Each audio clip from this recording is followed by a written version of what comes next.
Değerli misafirlerimiz, etkinliğimizin temasını belirlerken bize de ilham veren çok değerli bir konuğumuz var bugün. Müşteri deneyiminin değerler, duygular, arzular, umut ve mutlulukla ilgili olduğunu, insanların giderek daha fazla gerçek deneyimler aradığını, gerçek şeyleri istediklerini ve Sokratik tasarımla anlamlı, değerlere dayalı, uzun vadeli memnuniyet vaat eden bir müşteri deneyimi yaratıcısı, inovasyon filozofu ve Socratic Tasarım Akademisi kurucusu Humberto Schwab, Humanizing Human Experience for a Better World başlıklı konuşması için alkışlarınızla sahnede.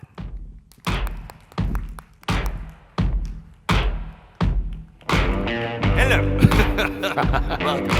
Thank you.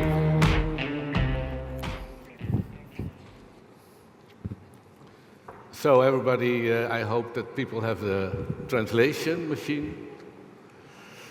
For those who don't speak English, I'm a philosopher, so this is very dangerous because it could lead to destruction of your thinking. So that's what I try to do today. I heard some beautiful things before. That is, customer experience is giving you a nice taste. But before we do that, we have to think about what is a customer, what is a human being even. And we have to think about in this hour, what is Turkey going to bring to the planet? Because there are no boundaries more in countries. The business we saw, all these names, they're everywhere.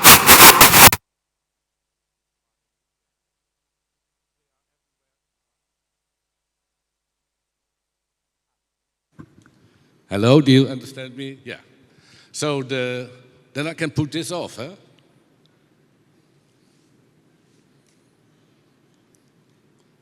Okay, so I'm talking about, please, then I have more freedom of movement. Yeah, that's great. And this upright, yeah. Thank you. Okay, so I'm talking about all these businesses. They are planetary business. So we have to talk about the planet, which is huge. But the very important thing to remember is that we are all human beings. But the human being is being told a narrative why most human beings don't act as human beings. That's the secret. So most human beings act as a mask. So what I want to do with you is to talk about how can we become human. That's the secret. And this is very difficult because we have some very strong flaws, systematic, wrong thinking. We developed Socratic Design for 20 years now. It started in Spain. It started in Amsterdam, then we did it in Spain. We made a business club. We received also a lot of Turkish companies there, Turkish people. And now we are transforming one of the most important cities in the world, which is Amsterdam. Because Amsterdam brought, in the 17th century, capitalism to the world. Tulip business is the first trademark. They stole it from the Turkish, and that's typically the Dutch way of doing. Steal it and make business. So that's why they're one of the greatest financial miracles in the world, and the culture is very unhappy. So that's why we try to humanize Amsterdam citizens. So the government of Amsterdam, already for 5 years, incorporating Socratic design. So we know design thinking, we know user design, we do Socratic design. And we do it with Amsterdam, so in a few years, we will be back in the 17th century, because that was the moment when Amsterdam and Descartes, the philosopher, started this horrible narrative we live in. We live in this horrible narrative, which is very productive. But it's very destructive for yourself. You didn't know that, but after this you know. So I make you a little bit unhappy. But that's the best user experience, to give a little bit pain and then to give some satisfaction. You see? But so we're gonna start from the 17th century, because then one starts this horrible narrative. You in Turkey didn't have this horrible narrative then, because you had very enlightened philosophers like Sufi, like Rumi, etc. But you chose to do the Western way, which is very stupid. But of course I understand. But now it's time to go back to the other way. But the other way is not the Turkish or the Dutch way, it's the planetary way. And there must be a secret in this place, because this place is the key for everything. First for the Mediterranean, good life, which is worst life now, then for the good life in the planet. Somebody told me, a geopolitical philosopher, if we have peace in the Mediterranean, we have peace in the world. There exists the Union for the Mediterranean. It's a huge palace in Barcelona where all the Mediterranean countries work in one building. Or is it Israel, or Jordania, or Turkey, or Egypt, or Italy, or Greece? It's one building. They have a toilet, and then you can put in which toilet you want to sit on, and then the toilet changes. So which is the biggest metaphor for the Mediterranean. But this horrible narrative I was talking to you about is not only Descartes. I don't know if you know the slogan of Descartes. What is it? I think, therefore I am. This means that you are only a thinking head. Cogito ergo sum. You are a thinking head. That means that your body is a machine. And your body is a machine which is very successful when you want to operate your heart or whatever. But the point is that you're not a machine. So we are living 300 years in this machine thinking. The second thing is that Isaac Newton discovered mechanism. So we thought, not only is my body a machine, but nature is a machine. So you can exploit nature like you can do with a steam machine. So we have inside a mess and we have outside a mess. That's the thing that we start with this horrible narrative. The next thing is, and we have now a lot to do with this in the Netherlands, is that we discovered or developed racism. It was developed by Dutch above all. Why did they develop racism? So they could use slavery very effectively. It was all a business plan. So you can say that Dutch are very good in financial thinking. It's an addictive thought. If a Dutchman talks to you, I had a business club in Madrid, and then somebody said, Humberto, you're from Holland. If there's a Dutchman in the meeting, I stop. And why is that? He's looking and hearing, where can I extract profit? So that's not a good business model. So we know that in the Netherlands. So Amsterdam has a lot of humanized businesses now. So it's kind of innovation. But in order to innovate real, we have to make a narrative from the governance to education to make kids, students free. I heard a lot of young people are stressed, looking for future, lacking skills. It has a lot to do with the narrative that you make here in Turkey. So let's change the narrative. Maybe we don't other ways of educating young people, getting them skilled, putting them directly in the business, not sending them to university, but sending them to learning labs in the business. Or even better, what we're going to do in Amsterdam, learning labs with citizens in the streets, in the districts.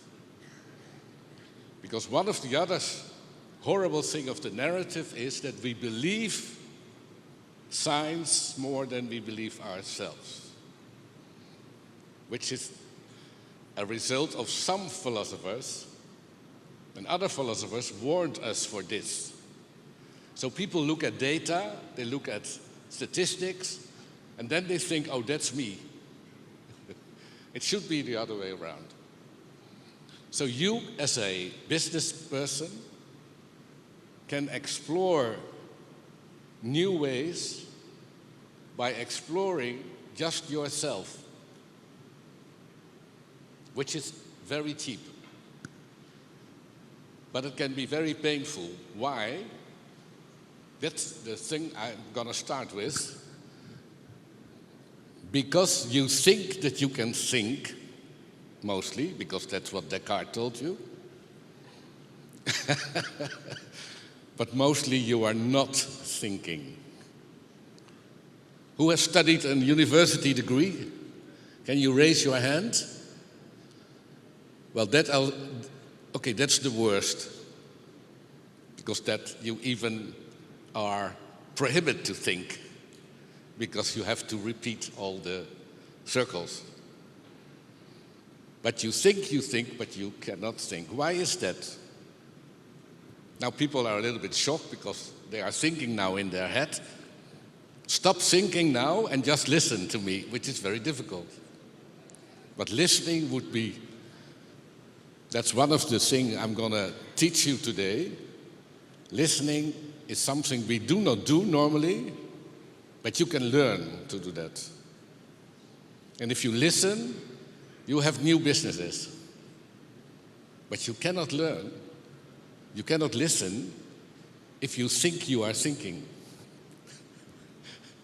Even the thoughts that you now have in your mind don't have it.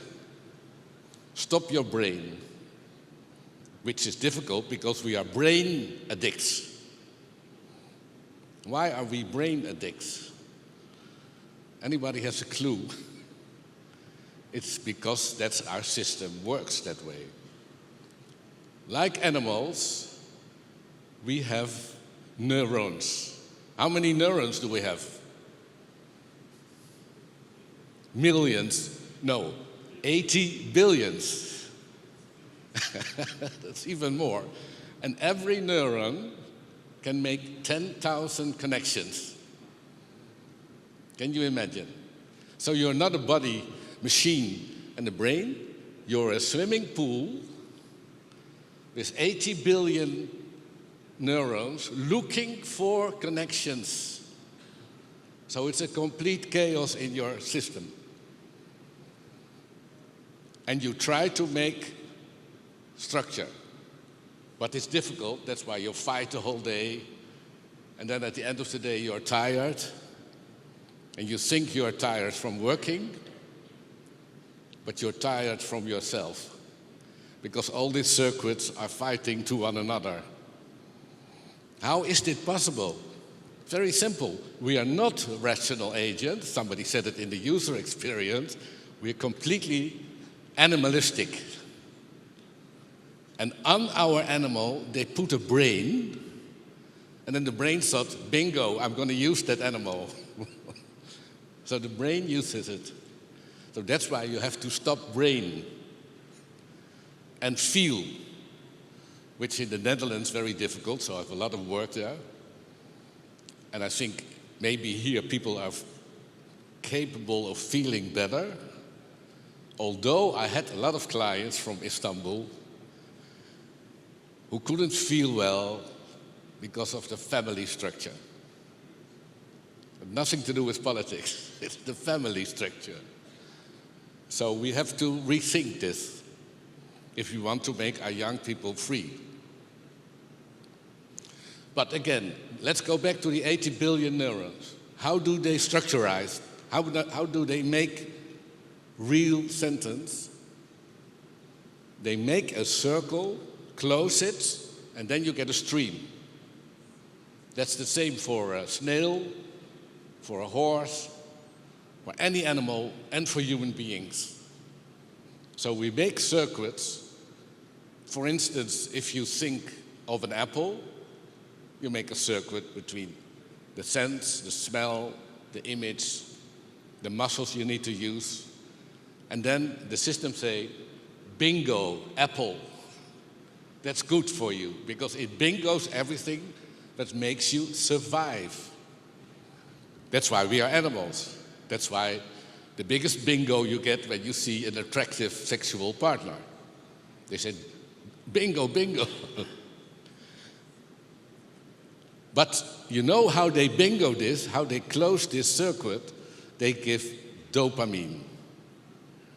And here we have the secret of ourselves. We are dopamine junks, which is, if you are an animal, function perfectly, because the systems say, in spring you do this, in winter you do that, etc. But the brain makes you think you can dopamine every minute. So this is horrible.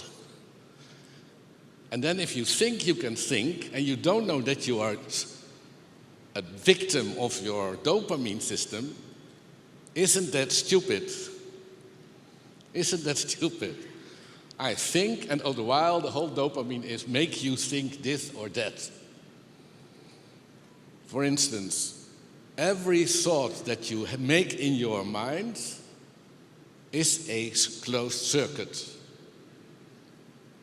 And that is where we come with the very strange concept of addictive thought.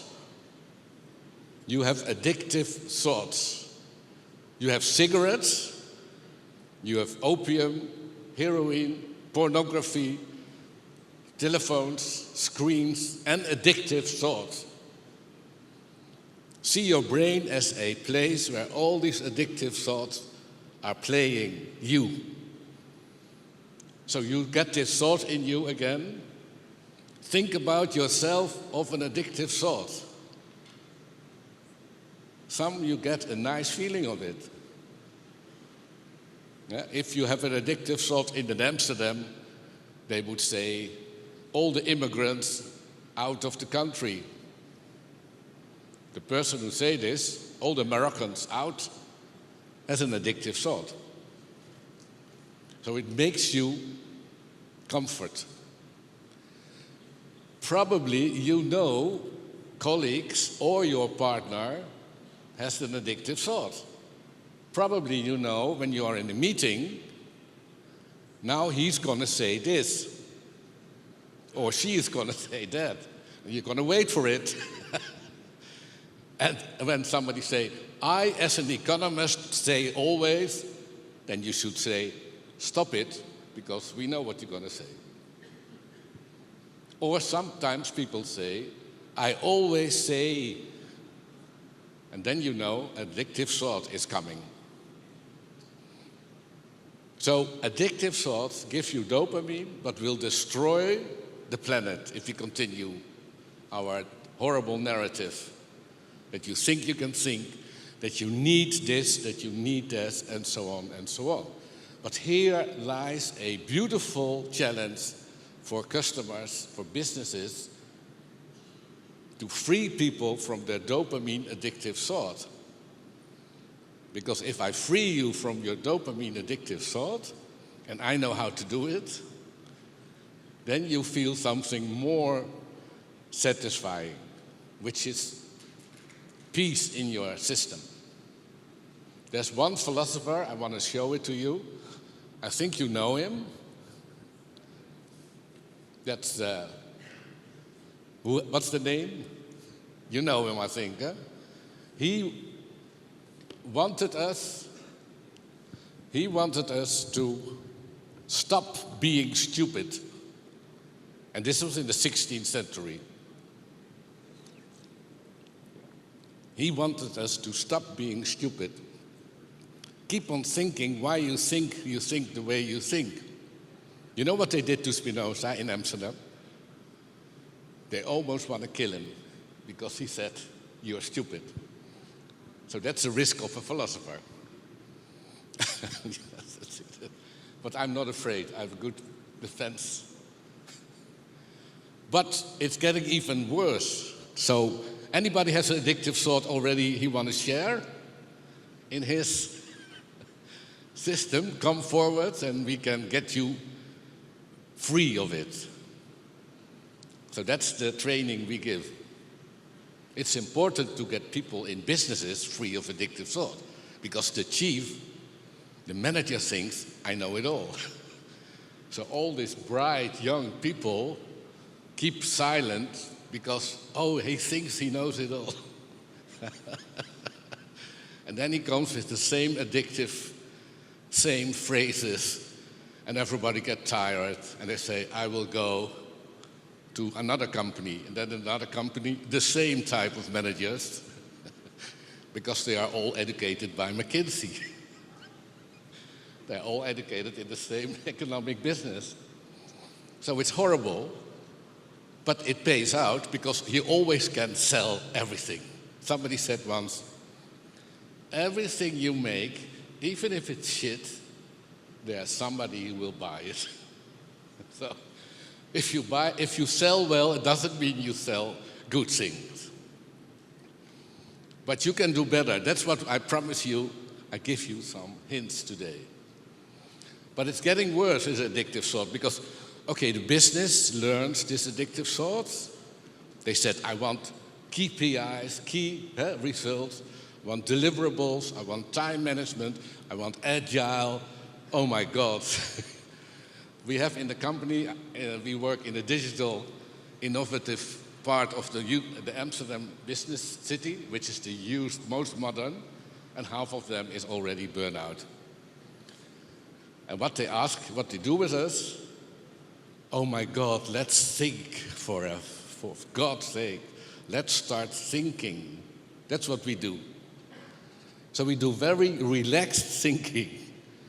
So all this talk about time, agile, it's useless because you make the same addictive thoughts products again.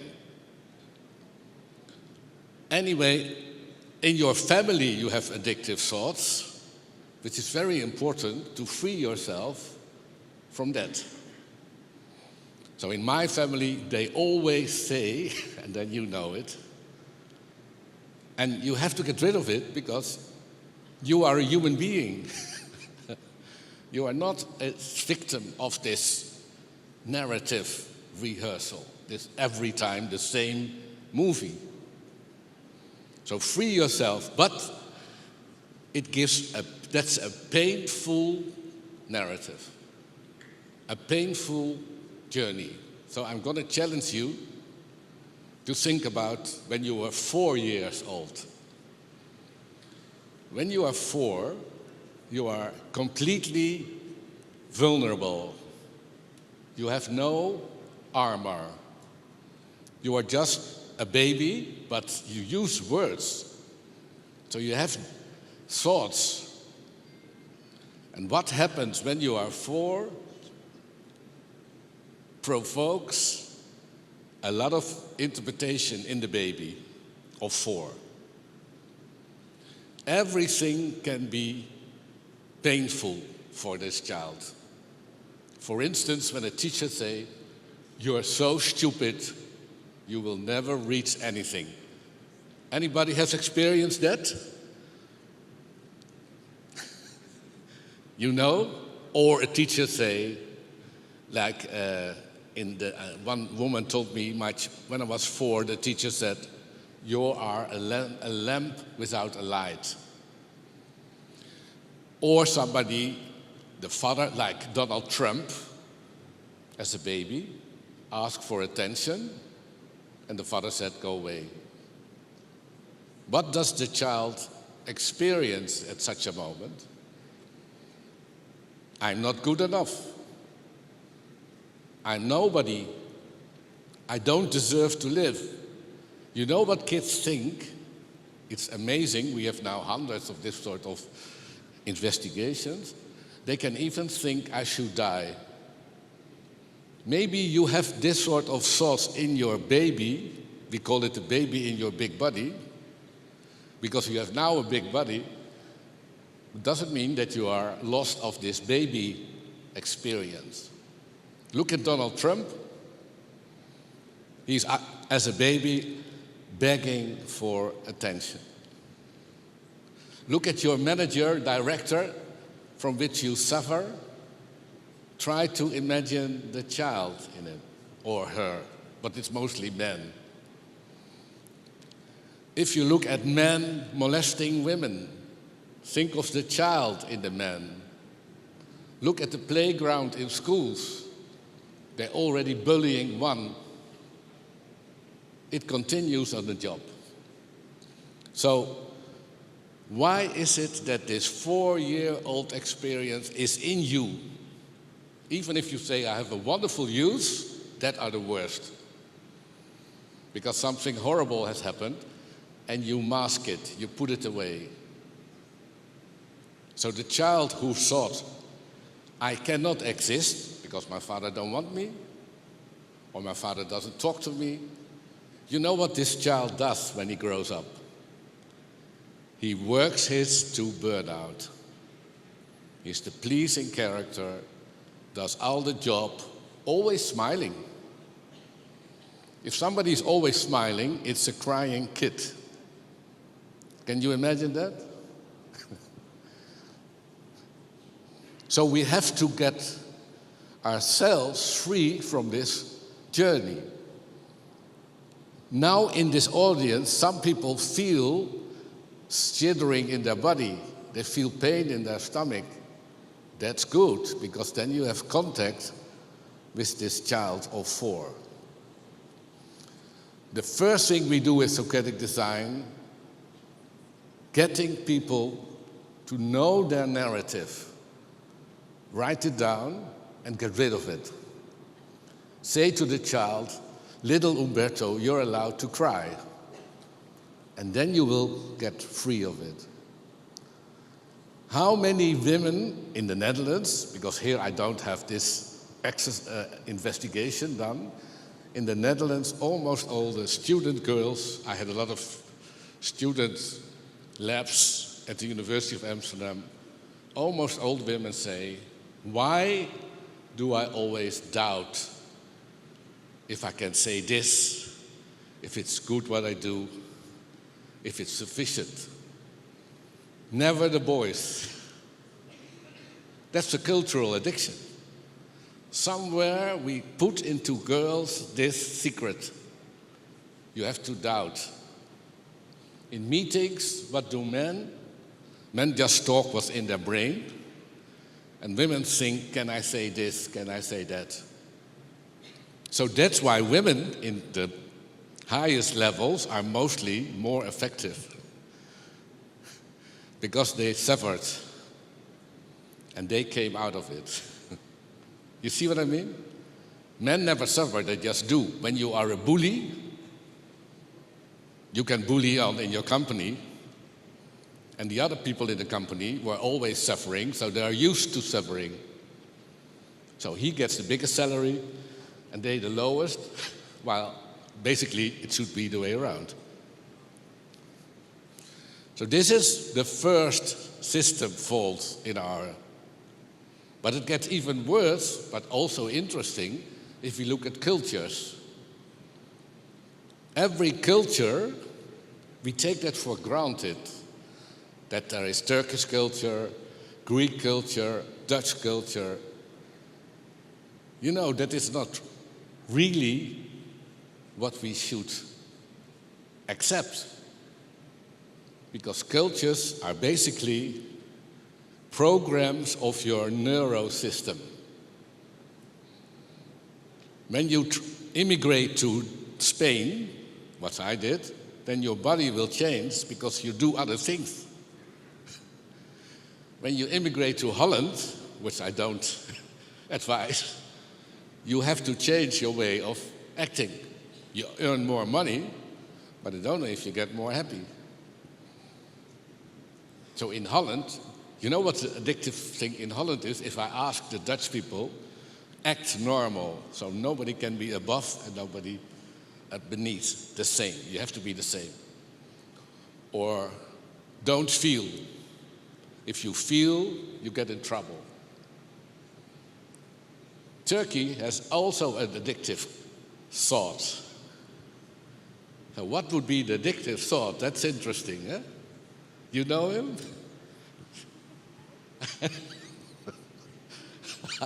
Thank you, well. In the break, I'm going to ask her. But if she knows, then everybody knows. Eh? Why should we continue the addictive thought? Because it's addictive. It's dopamine. So if we want to make Turkey leading culture in Europe, what we want, because it's the biggest, it has contact with Asia, Arabia, Europe, Africa, whatsoever, even Persia, even India. So it has to be the leading country. Then stop your addictive thoughts and start being a modern culture, which is not being like United States, which is a horrible culture, or the Dutch culture, which also is now in crisis. What should you do? Invent the new culture.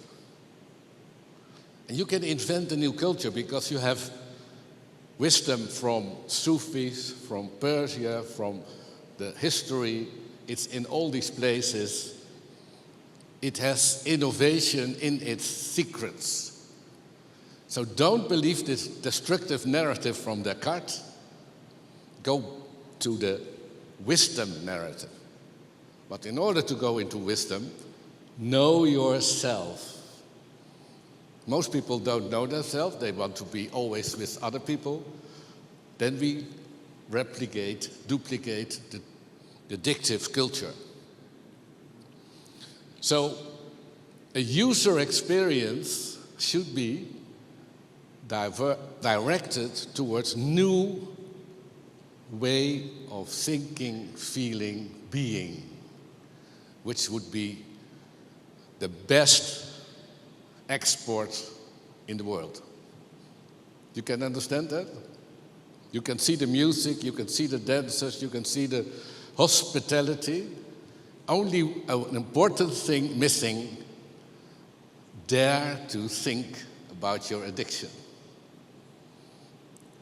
What I hear for a lot of Turkish people, the addictive Turkish, and I'm checking if that's what you had, what would the neighbor say? Does that sound? Yes. If you say, what would the neighbor say? When I'm a child of 4, I will think, oh, I'm not relevant. I always have to look outside, what does the neighbor say? Which is killing your humanity, your human potential. So it's very easy, our cure, our healing cure, is find together user experiences in your business where we find ourselves, where we reset our value system. But it can be painful. How many people, well, I cannot see everybody, so I would assume a lot of people go to their job with anxiety, with a little bit of fear. And it has all to do with this addictive thoughts that we have. Am I good enough? Are they accepting me? Can I be perfect? Or somebody saying, we do a lot of dialogues also with immigrant cultures in Amsterdam. And we did that last week because there were riots of Moroccan youth. trying to attacking Jewish people, which was not the case, but it was the media narrative. And if you talk with these people, they are not allowed to enter in their self-value because the parents say to them, shut up, I'm talking, I'm the father. So then they come in a Dutch culture where everybody is about, I talk as a child of 4. So this is a huge conflict. So we have to find a way of inventing again what is humanity. Spinoza would be a good one to deal with this, but you in yourself can also find it out. So the best way to make your business proposal is to improve yourself first. How can you improve yourself first? Analyze all the addictive thoughts. Analyze your child narrative. Feel the pain of the child, and you will be liberated to act according to your values. That's what we want. People talk about values, but values is something of your head, heart, and belly. So we have to make heart-oriented experiences. This is just the first thing of Socratic Design. So if we had a lab, if we do the lab, a few people will enter, 10, and we will dismantle the narrative, and we will have the Turkish culture changed in one day. Because people say, this is what I feel, this is what I suffer, and now I'm free of it.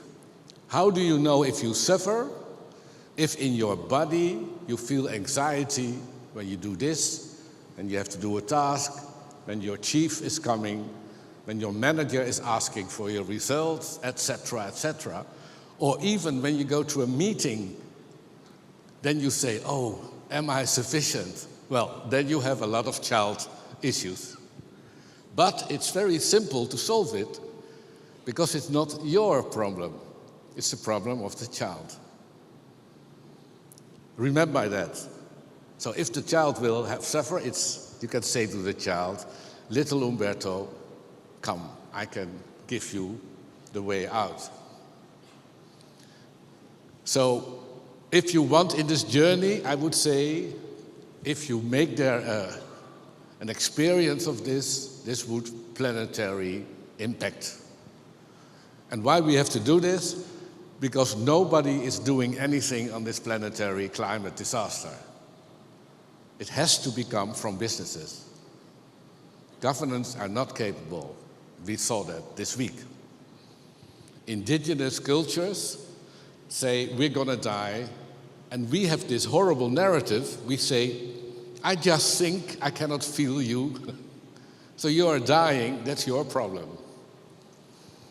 If we feel again, that's where Spinoza comes. If we feel again, we feel also nature. So we reinstall the planetary connection.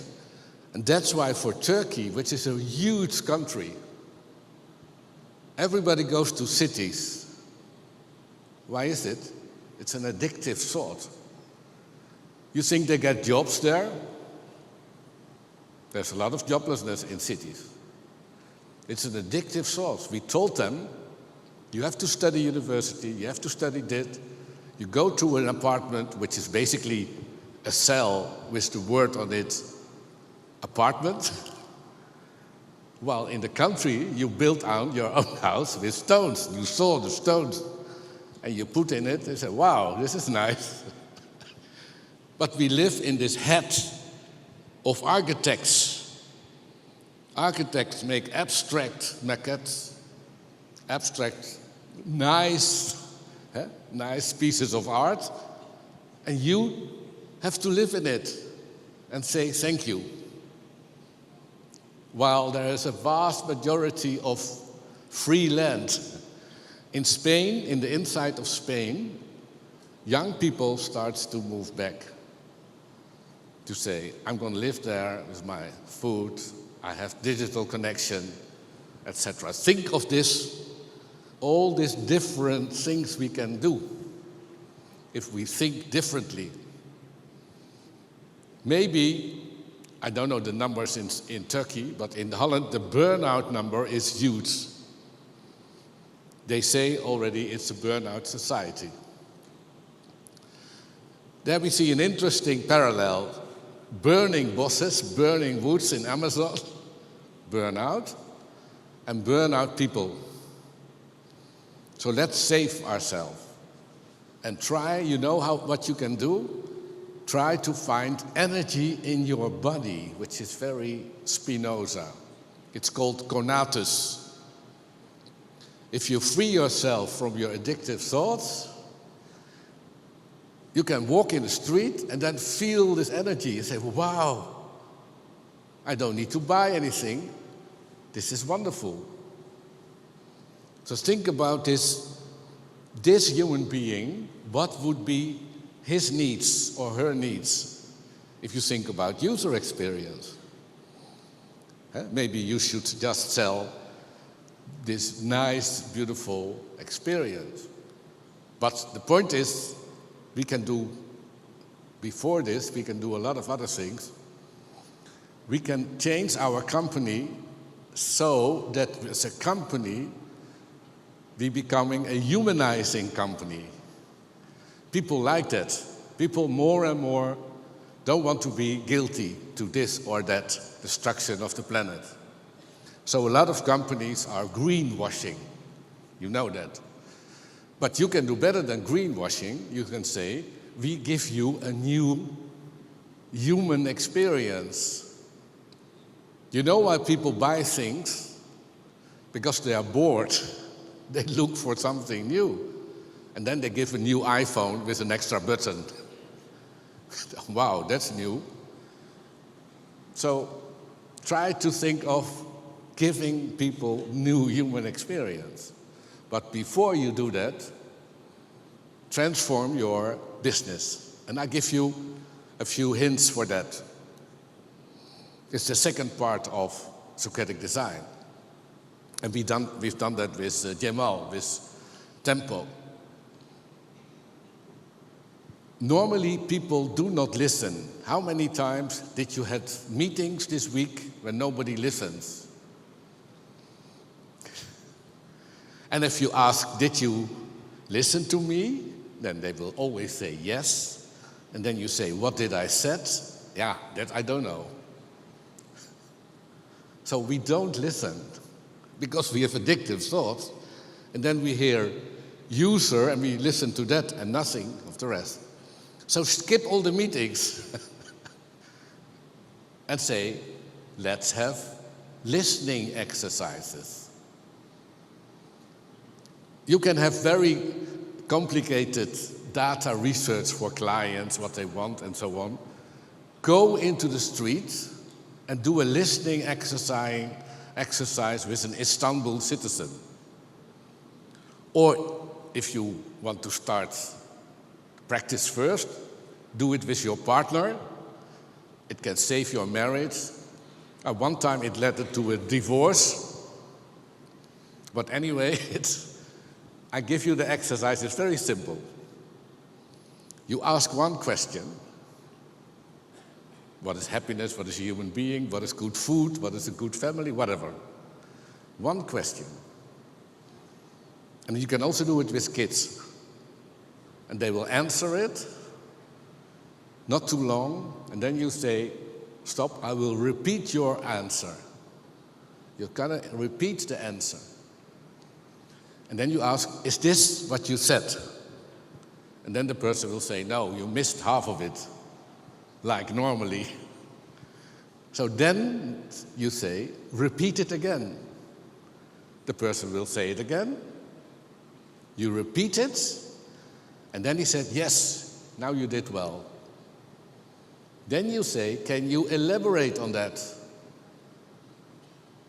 And then the person will start again.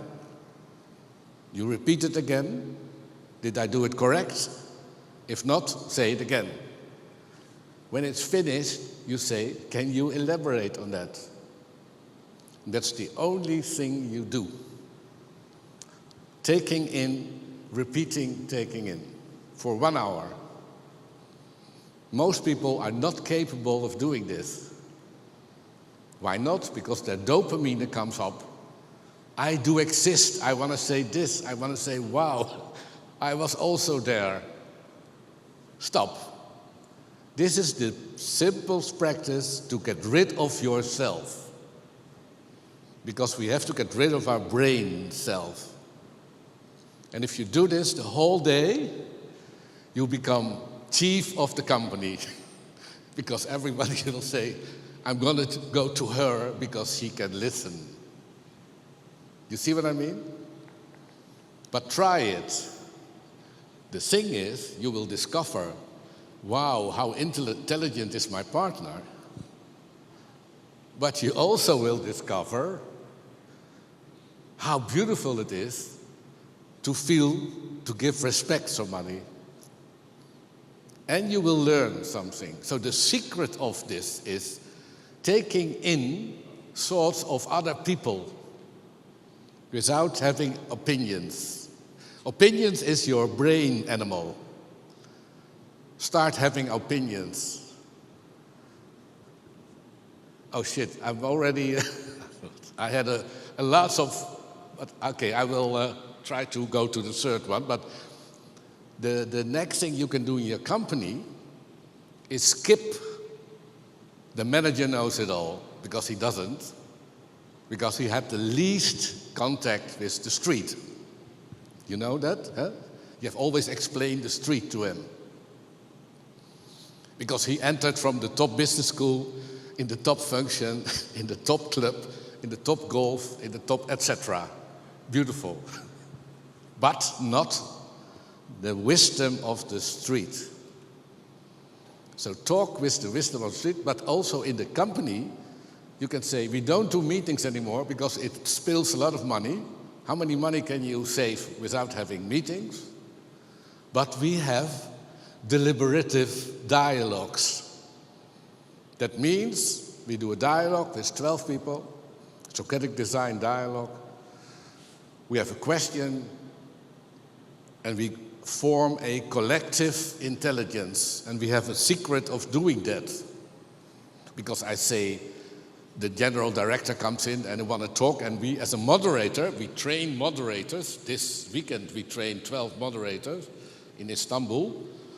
So they're going to be very rich after this talk. Everybody wants this. But the moderator will say, General Manager, you ain't have the floor. She has the floor. Yeah, but she never talks. This time she talk. But then you have to repeat everything the other person has said. It's a very heavy way of listening. And then you can just make a decision as a collective. But the point is, you get the wisdom of the street in it. Because somebody who didn't study has also wisdom. So that's the secret of Socratic Design dialogues. And you, in the city of Amsterdam, we are making experiments where citizens in district, or they schooled or not, decide on their district. And the municipality is only the moderator, which is a beautiful model. And then we have real humanity back, because we decide ourselves. Why is it so urgent that we have this? Because we have, in this horrible narrative story, we have AI, we have Elon Musk. Elon Musk is almost in your brain, making you addictive to all sorts of stupid, superficial language. You know what is important? The language that is on internet is in our brain, is making our change. So what we have to do is change, but into physical bodies. We had a big project with philosophers technician, AI experts for 1 year. The result of this was AI is impossible because intelligence is embodiment. Intelligence is contact between embodied souls, which is, so we don't talk about artificial intelligence anymore in Amsterdam. We talk about automatic language programs. That's what it is. So don't make yourself stupid. It's very handy, our AI, but it's nothing compared when you talk with a client and listening and feeling. Don't use AI instead of a human being. Use it to lock up. I ask, for instance, AI, will Humberto Schwab change the world? And the AI said, yes, it's a revolution because he combined thinking and acting. So I was really glad. But AI is not possible because intelligence is embodied intelligence. So your traditional people in the village, if you sit next to them, you feel the radiation of their embodiment. That's what we have to preserve and enhance. And we can enhance this with digital tools. You can say, we make digital tools in Turkey, not the stupid Elon Musk tools, but we make tools where villages can communicate with one another locally, or deliberate locally, or find political, philosophical discussions locally. So use digital to become more human. But think first, what is a human being? So you cannot do user's experience without having this exercise on yourself. Because then you're using the stupid, horrible narrative of a consumer. But you know what a consumer is?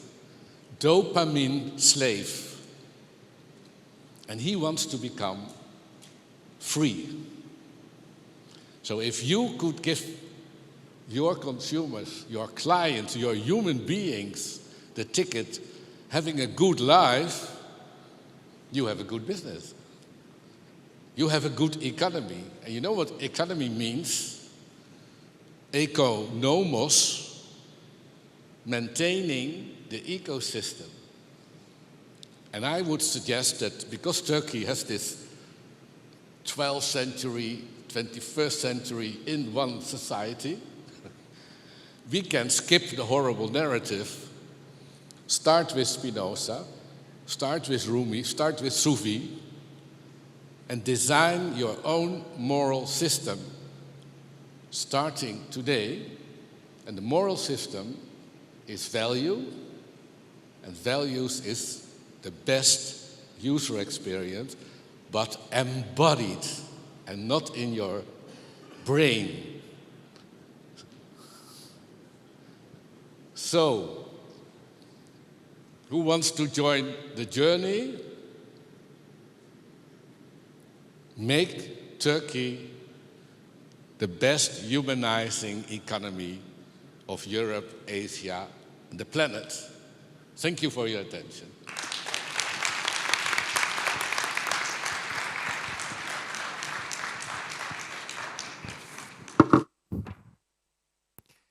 İnovasyon